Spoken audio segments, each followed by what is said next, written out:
साथियों नमस्कार।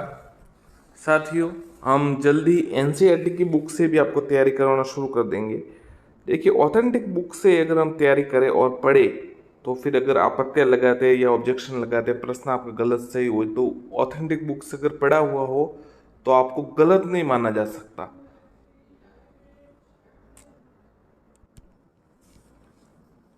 तो क्यों ना हम ऑथेंटिक बुक से ही तैयारी करें। ये सभी राजस्थान की सभी परीक्षाओं में इसी किताबों से प्रश्न आते हैं, तो इन्हीं से तैयारी करते हैं। चलिए शुरू करते हैं। ये देख सकते हैं आप, राजस्थान का स्वतंत्रता आंदोलन, शौर्य परंपरा, इसी किताब से सभी प्रश्न आते हैं। अभी रीट हुई उसमें, और हर परीक्षा में लगभग इसी परीक्षा से आते हैं। आरएसएमई बोर्ड के लिए तो ये बहुत ही, मतलब आप कह सकते हैं सभी पेपर यहीं से बनते हैं। चलिए शुरू करते हैं।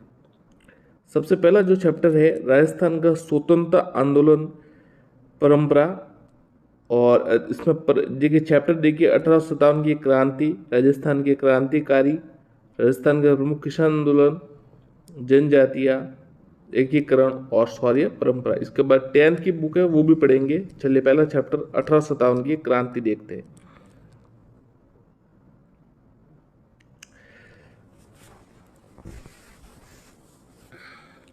मुगल साम्राज्य मुगल साम्राज्य के पतन के पश्चात देश में उत्पन्न अराजकता के राजस्थान में भी अछूता नहीं रहा। औरंगजेब की मृत्यु की उत्पन्न शक्ति रिक्ता के एक बारगी ने मराठों ने भर दिया। मराठों ने दक्षिण में प्रभुत्व स्थापित करने के पश्चात मालवा, गुजरात में अपना प्रभाव स्थापित किया। अतः अब उनके लिए राजस्थान में प्रवेश करना सहज हो गया था। अब देखिए,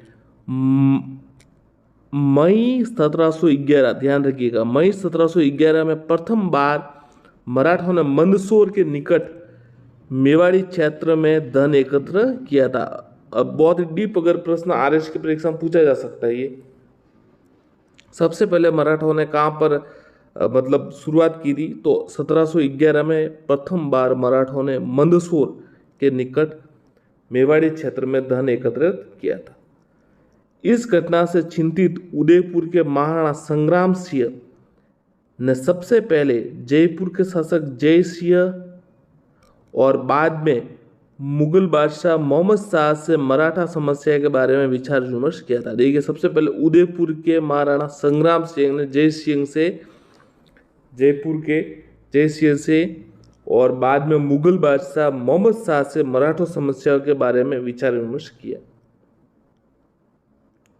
1726 ईस्वी के बाद मराठों में आक्रमण में तेजी आई।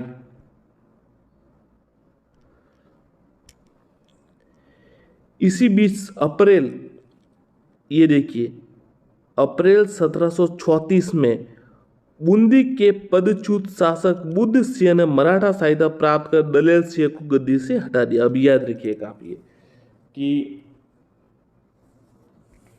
बूंदी के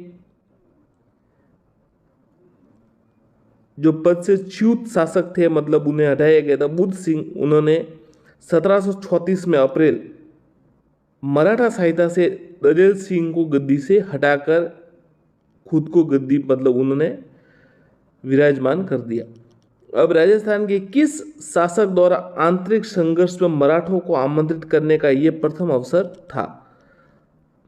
बाद में तो राजस्थान में मराठों का हस्तक्षेप बढ़ता गया। तो ध्यान रखिएगा, इसमें इंपॉर्टेंट क्या था कि 1711 में प्रथम बार मराठों ने मंदसौर के निकट मेवाड़ी क्षेत्र में धन एकत्रित किया, सबसे महत्वपूर्ण। इसके बाद देखिए, महाराणा संग्राम सिंह ने विचार विमर्श किया और जयपुर के शासक जय सिंह और बाद में मुगल बादशाह मोहम्मद शाह से मराठा समस्या के बारे में विचार विमर्श किया। अब देखिए, 1726 में राजस्थान में मराठों का आक्रमण तेजी आई। और अब इसके बाद क्या हुआ, देखिए, अप्रैल 1734 में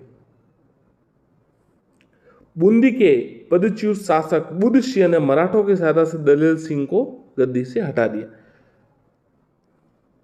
राजस्थान के किसी शासक द्वारा आंतरिक संघर्ष में आमंत्रित करने का यह प्रथम अवसर था, तो बुद्धि में आमंत्रित किया गया था।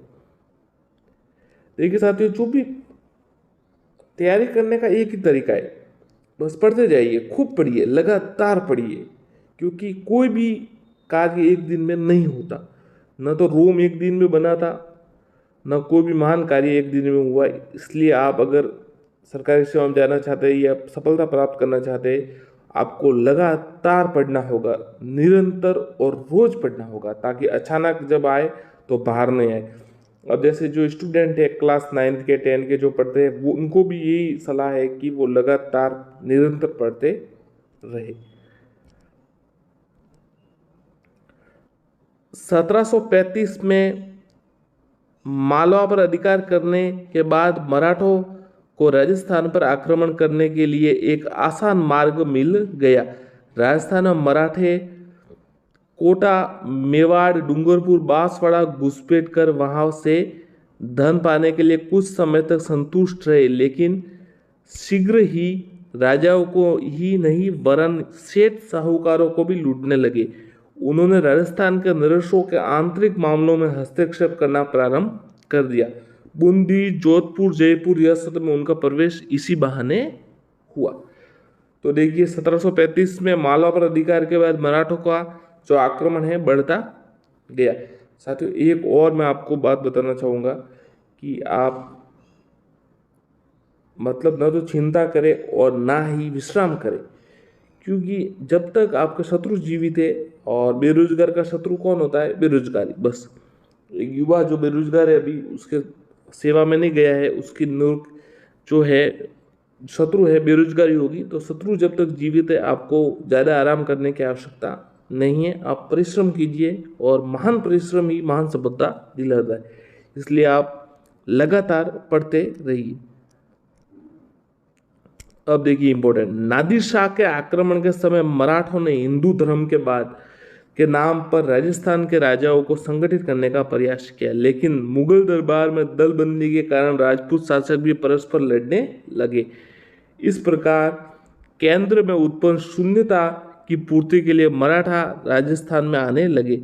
अब देखिए, शाहू ने पेशवा बाजीराव को राजस्थान में चौथ और सरदेशमुखी प्राप्त करने का आदेश दिया। बहुत ही इंपॉर्टेंट, कई बार आ चुका है, बहुत बार मतलब, तो वापस आने की संभावना है। शाहू ने पेशवा बाजीराव को राजस्थान में चौथ और सरदेशमुखी प्राप्त करने का आदेश दिया। 1732 ईस्वी में सवाई जयसिंह और मालवा के सूबेदार बने, उसे मराठियों ने घेर लिया। जयसिंह ने पराजय स्वीकार की और 28 परगने मराठों को देने पड़े। 1761 से 1791 के मध्य राजस्थान में राजपूत शासकों की कमजोर स्थिति के कारण विभिन्न राज्यों पर मराठों का प्रभुत्व हो गया। अब इस पैराग्राफ में क्या इंपॉर्टेंट था, देखिए कि शाहू ने पेशवा बाजीराव को राजस्थान से दूर कर चौथ और सरदेशमुखी, ये ध्यान रखिएगा, चौथ और सरदेशमुखी प्राप्त करने का आदेश दिया। 1732 में सवाई जयसिंह जो मालवा के सूबेदार बने और मराठों ने घेर लिया और पराजय स्वीकार की। 28 परगने मराठों को देने पड़े।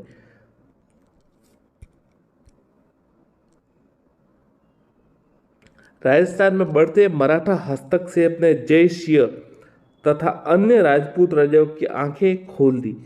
मराठाओं से मुक्ति पाने के लिए धन का सहारा लिया गया, पर जब धन देने के बाद भी मराठा ने मालवा खाली नहीं किया, तो पुनः संगठित प्रयास किए जाने लगे।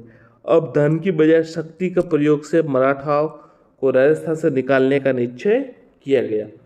अतः अब देखिए, ये 8वीं की बोर्ड भी परीक्षा है, उसमें यह सवाल आया था, और कई बार जो क्वालिफिकेशन एग्जाम होते हैं, कंपटीशन एग्जाम, उनमें भी ये प्रश्न आता है। देखिए, अतः जुलाई 1734 में जयपुर, जोधपुर, उदयपुर, कोटा, किशनगढ़, नागौर, बीकानेर, ध्यान रखिएगा, जयपुर, जोधपुर, उदयपुर, कोटा, किशनगढ़, नागौर, बीकानेर के शासक ने हुडा नामक स्थान पर, ध्यान रखिएगा, हुडा नामक स्थान पर 17 जुलाई 1734, तारीख याद रखिएगा, 17 जुलाई हुडा सम्मेलन का हुआ, 17 जुलाई 1734। एक संधि पत्र पर हस्ताक्षर हुए जिसके अनुसार राजस्थान के सभी शासकों ने विपत्ति के समय सहयोग देने का वादा किया। वर्षा ऋतु के बाद मराठों के विरुद्ध कार्रवाई हेतु रामपुरा में, ध्यान रखिएगा, रामपुरा में एकत्र होना तय हुआ। किसी राजा के शत्रु को अपने राज्य में आश्रय या शरण न देने की शपथ ली, परंतु इस सम्मेलन के वांछित परिणाम नहीं निकले क्योंकि रियासती शासकों में आपसी द्वेष था।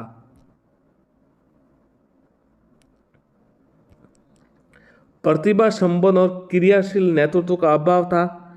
रियासतों की स्वार्थ नीतियां और कार्य का संभवतः सम्मेलन की असफलता के उत्तरदायी थे। अब देखिए 1735 में मुगल सम्राट और राजपूत शासकों की सेनाओं ने मराठाओं को खदेड़ने का पुनः असफल प्रयास किया। पेशवा अक्टूबर 1735 में उत्तर भारत की यात्रा पर निकला और उसने महाराजा जगत सिंह का आतिथ्य स्वीकार किया और उपहार तथा छूत का समझौता हुआ। फिर वह जयपुर आया। जय सिंह ने मराठों और मुगल सम्राटों से समझौता करवाना चाहा परंतु वो असफल रहा।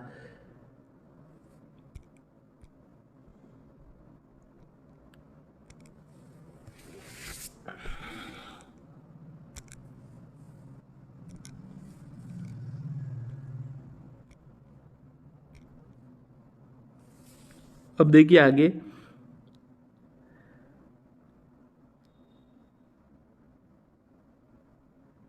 पेशवा के राजस्थान की यात्रा का परिणाम यह निकला कि मुगलों के साथ साथ राजपूत मराठों की भी करदाता बन गए।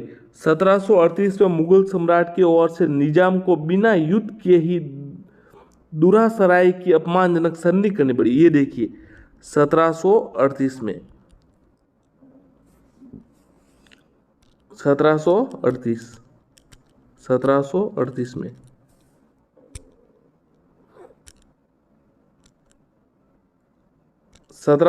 मुगल सम्राट की ओर से निजाम को बिना युद्ध किए दूरा असराय की संधि करनी पड़ी। 1738 में मुगल सम्राट और निजाम के मध्य जिसके अनुसार मराठों को मालवा, मुगल सम्राट की ओर से निजाम को बिना युद्ध किए दूरसराय की संधि करनी पड़ी,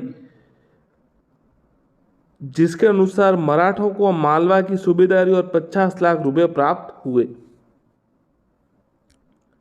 1742 ईस्वी में मराठों ने मारवाड़ में प्रविष्ट होकर सोजत, रायपुर और जैतारण परगनों में छूत वसूल करना आरंभ किया। अब देखिए, अब ये सवाल आ सकता है जैसे कि 1742 में अगर ज़्यादा डीप पूछे तो, गहरा पूछे तो, कि मराठों ने मारवाड़ में प्रविष्ट होकर कौन कौन से परगनों से छूत वसूली की, तो देखिए सोजत, रायपुर और जैतारण, ये परगने हैं, सोजत, रायपुर और जैतारण, याद रखिएगा। 1787 में राजपूतों ने संगठित होकर तुंगा नामक स्थान पर, याद रखिएगा, 1787 में राजपूतों ने संगठित होकर तुंगा नामक स्थान पर मराठों को परास्त किया, तुंगा नामक स्थान पर। और 1791 में बाद मराठा शक्ति क्षीण होने लगी। इस समय दक्षिण भारत में अंग्रेजों ने अपने पैर जमा लिए थे। ये याद रखिएगा, 1787 में तुंगा नामक स्थान पर राजपूतों ने मराठों को पराजित किया।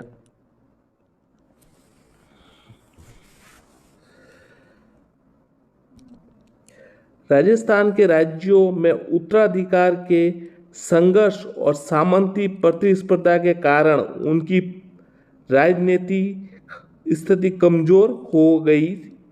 1791 में अंबाजी इंगले ने मेवाड़ के महाराणा का सहयोग दिया। अब देखिए 1791 में अंबाजी इंगले, देखिए राजस्थान में राज्य में उत्तराधिकार संघर्ष और सामंती प्रतिस्पर्धा के कारण इनकी राजनीतिक स्थिति कमजोर हो गई। अब 1791 में अंबाजी इंगले ने मेवाड़ के महाराणा का सहयोग किया।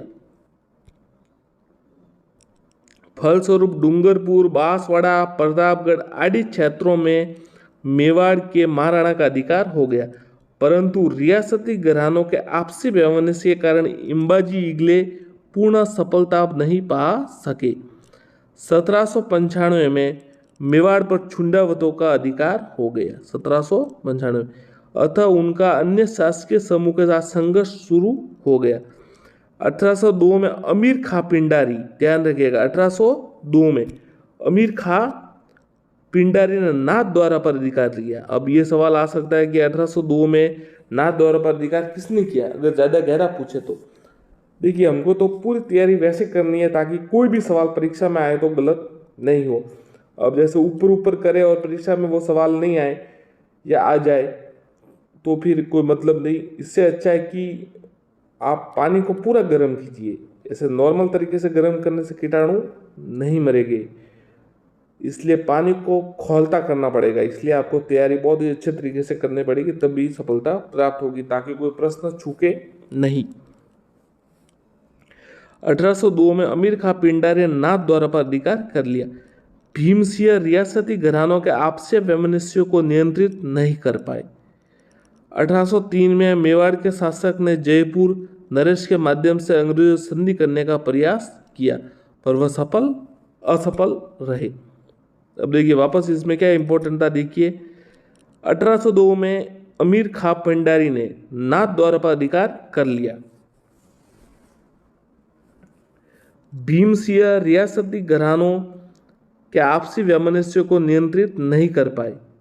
1803 में मेवाड़ शासक ने जयपुर नरेश के माध्यम से अंग्रेजों से संधि करने का प्रयास किया, परंतु असफल रहे। अब देखिए 1793 से 1813 के मध्य जोधपुर में की अव्यवस्था का मुख्य कारण सामंती प्रतिस्पर्धा, संकीर्ण उत्तराधिकारी संघर्ष था।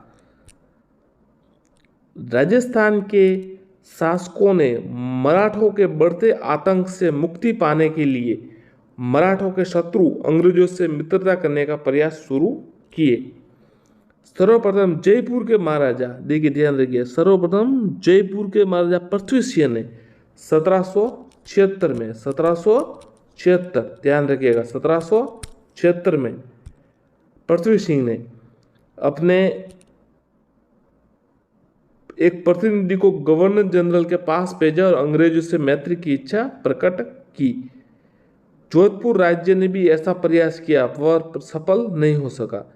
1803 में अपनी नीति में परिवर्तन कर अंग्रेज भी राजपूत राज्य संधि के इच्छुक हो गए और नवंबर 1803 अंग्रेज सेनापति लॉर्ड लेक, ध्यान रखिएगा नवंबर 1803 में पृथ्वी सिंह ने तो 1776 में अंग्रेजों के पास प्रतिनिधि भेजा था, पर नवंबर 1803 में अंग्रेजों सेनापति लॉर्ड लेक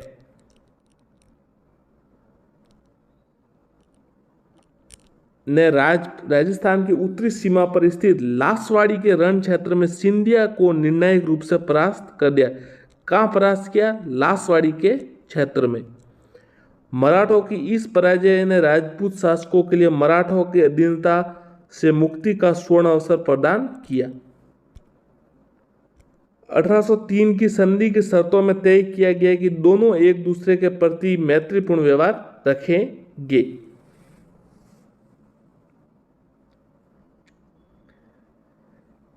कंपनी इन राज्यों से खिराज नहीं लेगी, आंतरिक मामलों में हस्तक्षेप भी नहीं करेगी।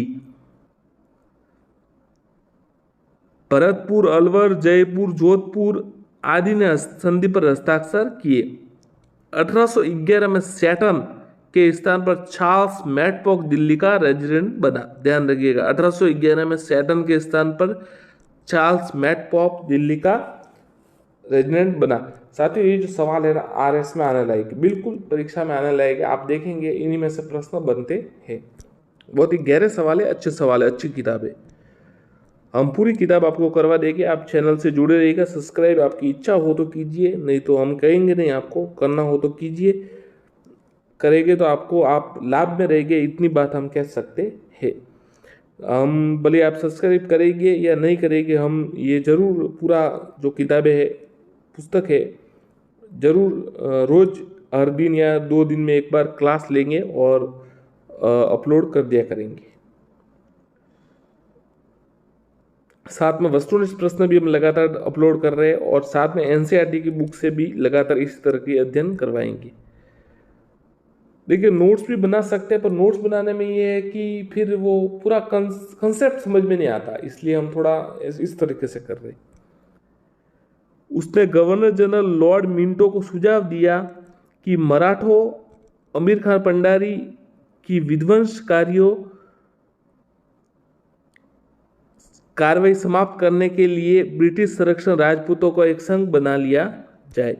तत्कालीन गवर्नर लॉर्ड हेस्टिंग ने सभी विरोधियों का दमन के करके भारत में कंपनी की सर्वोच्च सत्ता स्थापित करना चाहता था, किंतु यह तभी संभव था जब होलकर और सिंधिया उनके राज्यों में सीमित कर दिया जाता, पिंडारियों की शक्ति का दमन किया जाता। इसके लिए राजपूत राज्यों को संरक्षण में लेना अंग्रेजों के लिए अनिवार्य था, क्योंकि ये राज्य ही सिंधिया, होलकर और पिंडारियों के प्रभाव क्षेत्र में थे। अतः 5 नवंबर 1817 में होलकर से नई संधि कर राजस्थान के राज्यों के साथ संधि करने का अधिकार प्राप्त कर लिया। अब देखिए कौन, ये सवाल तो अब हम आपको नहीं बताएंगे कि ये सवाल आते या नहीं आते, आप खुद तय किए। ग्राम सेवक देखिए, रीट देखिए, जो भी परीक्षाएं होती है इनमें ये सवाल जरूर आता है कि 1857 के समय रियासती शासक कौन थे। चलिए देखते हैं। कोटा के शासक थे रामसिंह, कोटा के शासक रामसिंह। जोधपुर के शासक थे तखत सिंह। भरतपुर के शासक थे जसवंत सिंह।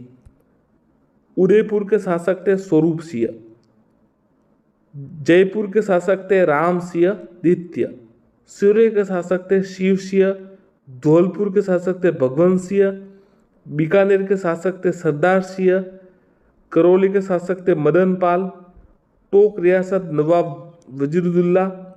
बूंदी राम सिंह। अब ये इसमें 2 इंपॉर्टेंट देखिए कि जयपुर और बूंदी के सेम नाम थे, जयपुर राम से द्वितीय थे और इसमें राम सिंह थे, थोड़ा याद रह जाएगा। अलवर के थे विनय सिंह। जैसलमेर के शासक थे रंजीत सिंह। झालावाड़ के शासक थे पृथ्वी सिंह और प्रतापगढ़ के शासक थे दलपत सिंह।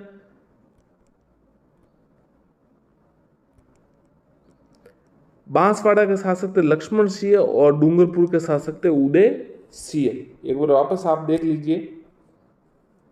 कोटा के शासक थे राम सिंह और बूंदी के भी राम सिंह और जयपुर के भी राम सिंह, तीनों इनके हैं। जोधपुर के थे तखत सिंह, याद रखिएगा जोधपुर के तखत सिंह थे। और भरतपुर के जसवंत सिंह, भरतपुर के जसवंत सिंह। उदयपुर के स्वरूप सिंह। सिरोही के शिव सिंह, सिरोही के आप बिल्कुल याद कर सकते हैं सी और शिव, तो सी मतलब आप याद कर सकते हैं। धौलपुर के भगवंत सिंह, ये सवाल आया था ग्राम सेवक परीक्षा में। बीकानेर के सरदार सिंह। करौली के मदन पाल, ये क्रांति के समय शासक जिन्होंने आपको पता सेना बाहर भेजी थी।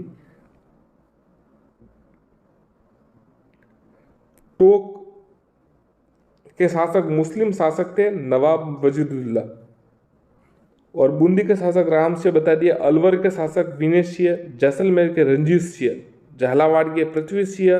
प्रतापगढ़ के दलपत सिंह। बांसवाड़ा के लक्ष्मण सिंह और डूंगरपुर के उदय सिंह। इधर मैटफॉक का देखिए फिर संधि का अधिकार प्राप्त किया। इधर मैटफॉक का निमंत्रण मिलते ही करौली, कोटा, उदयपुर, बीकानेर, किशनगढ़, जयपुर, जैसलमेर आदि कम ने संधि कर ली। अब देखिए सबसे अंत में 1823 में सिरोही ने की, 1823 में सिरोही ने सबसे अंत में संधि की। इस प्रकार 1817 से 1823 के दौरान राजस्थान में स्थापित ये ब्रिटिश आधिपत्य 1947 तक रहा। सबसे अंत में सिरोही ने यह संधि की 1823 में।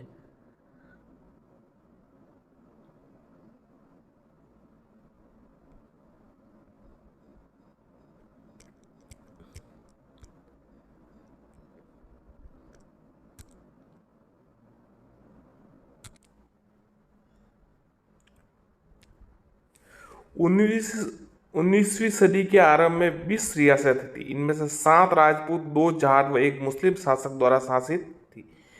इन राज्यों के साथ की गई संधि की कुछ सामान्य शर्तें थी जो कुछ विशिष्ट थी, जो इस प्रकार राज्य संबंधित थी। देखिए, संधि द्वारा रियासत शासकों में अंग्रेजों की सर्वोच्चता स्वीकार कर ली। अंग्रेजों ने रियासती राजाओं को वंशानुगत राज्य अधिकार स्वीकार कर लिया। अंग्रेजों ने बाहरी आक्रमण से प्रत्येक राज्य की सुरक्षा करने और आंतरिक शांति एवं व्यवस्था बनाए रखने में सहायता का आश्वासन दिया। संधि करने वाले प्रत्येक राज्य में एक अंग्रेज पॉलिटिकल एजेंट रखना तय किया गया। साथ ही यह आश्वासन भी दिया गया कि पॉलिटिकल एजेंट उनके राज्य कार्यों में हस्तक्षेप नहीं करेंगे। तो देखिए, परीक्षा में कई बार ऐसा प्रश्न आ जाता है कि इनमें से कौन सी उस संधि की जो संधि अंग्रेजों और राज्यों के बीच संधि, उसमें ये कौन सी शर्त थी वो नहीं थी। तो 4 ऑप्शंस आए और उसमें कुछ अलग शर्त आए तो आपको डिफिकल्ट हो जाए, इसलिए पढ़ना बहुत जरूरी है। संधि करने पर ब्रिटिश संरक्षण के बदले रियासती शासकों को अपनी विदेश नीति अंग्रेजों को सौंपनी पड़ी और अपने आपसी विवाद को अंग्रेजों की मध्यस्थता हेतु प्रस्तुत करने का वादा करना पड़ा। आवश्यकता पड़ने पर रियासती शासकों अपने राज्य का समस्त सैनिक संसाधन अंग्रेजों को सुपुर्द कर देंगे। अंग्रेजों को वार्षिक खिराज देने संबंधी धारा सभी राज्यों के संधि में अलग अलग थी।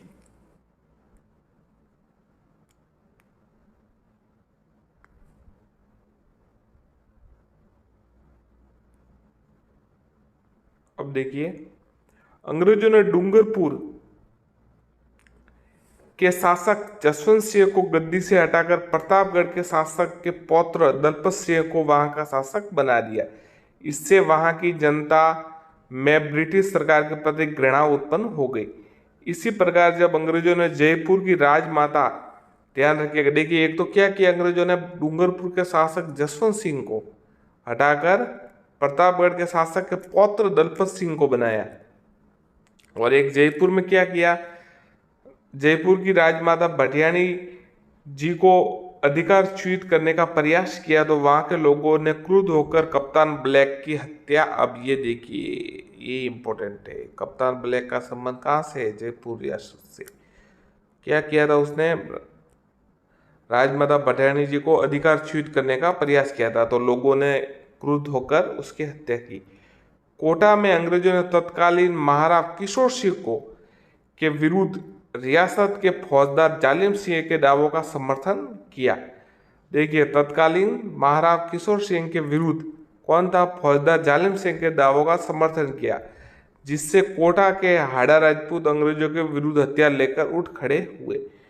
अलवर और भरतपुर रियासतों में अंग्रेजों ने हस्तक्षेप कर वहां अवयस्क राजकुमारों को गद्दी पर बिठा दिया। कहाँ पर, भरतपुर और अलवर, क्योंकि शासक के अवयस्क होने की स्थिति में अंग्रेज राज्य के प्रशासन पर अपना नियंत्रण स्थापित करने का अवसर मिल जाता। जोधपुर के महाराजा मानसिंह भी ब्रिटिश सरकार के घोर विरोधी थे। उनके प्रयत्नों से अन्य रियासतों में भी ब्रिटिश सत्ता के विरुद्ध असंतोष उत्पन्न होने लगा। तो देखिए, संधि की शर्त तो थी कि अंग्रेज हस्तक्षेप नहीं करेंगे, पर अंग्रेज कैसे आपको पता ही थे, वो मानने वाले नहीं थे, हस्तक्षेप करने लगे और इस प्रकार विरोध शुरू हो गया। अब देखिए, कौन उस समय पॉलिटिकल एजेंट थे, सबसे महत्वपूर्ण सवाल, कई बार आ चुका है, मतलब 10 बार आ चुका है। हर ऐसी कोई परीक्षा नहीं है जिसमें ये प्रश्न नहीं आता, रख लीजिए। कोटा के मेजर बटन, ध्यान रखिए, कोटा के क्रांति के समय कौन थे पॉलिटिकल एजेंट, कोटा का मेजर बटन, एकदम सरल है, Kota major button. Jodhpur Mac Mason, Bharatpur Morrison, Jaipur Eden, Udaipur showers और सिरोही जेडी हॉल ग्राम सेवक में आया था। अब देखिए, एक पार्ट में से ग्राम सेवक में 2 प्रश्न बन गए थे। कोटा के major button, Jodhpur Mac Mason, Bharatpur Morrison, Jaipur Eden, Udaipur सौवर्ष और सिरोही जेडी हॉल। राजनीतिक आधिपत्य स्थापित करने के पश्चात अंग्रेज सरकार ब्रिटिश भारत की भांति राजस्थान पर भी सांस्कृतिक विजय प्राप्त करने की उत्सुक हो उठी थी। ब्रिटिश सरकार ने सामाजिक सुधार के लिए प्रचलित परंपराओं, रीति रिवाजों, कुरीतियों को समाप्त करने के लिए विशेष कदम उठाए। इन कुरीतियों में कन्यावध, दास प्रथा, सती प्रथा सम्मिलित थी। इस दिशा में उठाए गए कदमों से जनता ये समझने लगी कि अंग्रेज राजस्थान के सामाजिक ढांचे को विघटित करने चाहते हैं। अंग्रेजों में सामाजिक और सामान्य जीवन में हस्तक्षेप नीति की जनता में असंतोष उत्पन्न किया। अब देखिए, उन्होंने कोशिश तो ठीक ही की थी कन्यावध रोकने की, दास प्रथा, सती प्रथा समाप्त करने की, ये सब जो है सुधार थे तो सुधार ही, परंतु लोगों को लगने लगा कि ये ज्यादा ही हस्तक्षेप कर रहे, तो इस जनता भी उनके विरुद्ध हो गई। इस प्रकार हम देखते कि 1857 की संधि के बाद अंग्रेजों द्वारा राजस्थान के राज्यों में के प्रशासन में अवांछनीय हस्तक्षेप, आर्थिक संसाधनों पर आधिपत्य, अंग्रेजों द्वारा वसूली की जाने वाली वार्षिक खिराज की राशि, सामंतों को विशेषाधिकारों पर कुठाराघात और राजस्थान के सामाजिक जीवन में हस्तक्षेप ने सर्वत्र असंतोष उत्पन्न किया। राजा, सामंत, साधारण सभी अंग्रेजों के से असंतुष्ट थे। एक थोड़ा और भी देखिए कि ईसाई मत के प्रचारकों के संदिग्ध गतिविधियों के कारण अजमेर मेरवाड़ा क्षेत्र में विचार पनपने लगे कि अंग्रेज हिंदुओं का मतांतरण कर उन्हें जबरदस्ती ईसाई बनने के लिए प्रयत्नशील है। और देखिए, इस समय ऐसे कुछ कवि थे जो शासक व सामंतों की प्रशंसा की गई ब्रिटिश सत्ता के विरोधी थे। कौन कौन से? कवि बाकीदास, राघोदास, सांदुगंगजी तथा महाकवि सूर्यमल मिश्रण आदि के नाम उल्लेखनीय है। इससे स्पष्ट होता है कि भारत में क्रांति प्रारंभ होने से पूर्व ही देशी रियासतों में ब्रिटिश सत्ता के विरुद्ध तीव्र असंतोष व्याप्त था। अब ये सवाल देखिए, ये सवाल भी आता है, सन 1857 की क्रांति के आरंभ होने के समय राजस्थान में अंग्रेजी सैनिकों की 6 छावनियां थी: नसीराबाद, नीमच, देवली, बियावर, एरनपुरा और खेरवाड़ा। रट लीजिए। नसीराबाद, नीमच, देखिए याद कीजिए, NNDBAK, ध्यान रखिएगा, ये बस याद रखिएगा। NN नीमच, नसीराबाद, DB देवली, बियावर और AK एरनपुरा, खेरवाड़ा। बस ये याद रखिएगा, NNAKDB या NNDBAK। इन सभी छावनियों में लगभग 5000 सैनिक थे, किंतु किसी भी छावनी में कोई अंग्रेज सैनिक नहीं था, केवल 30 अंग्रेज अधिकारी थे। मेरठ में क्रांति होने की सूचना जैसे ही राजस्थान में AGG को प्राप्त हुई, उसने देशी रियासतों के शासकों को यह आवश्यक निर्देश भेजे कि क्रांतिकारियों को अपने राज्यों में न घुसने दे और ब्रिटिश सत्ता का विरोध करे और उनका कठोरता से दमन करे।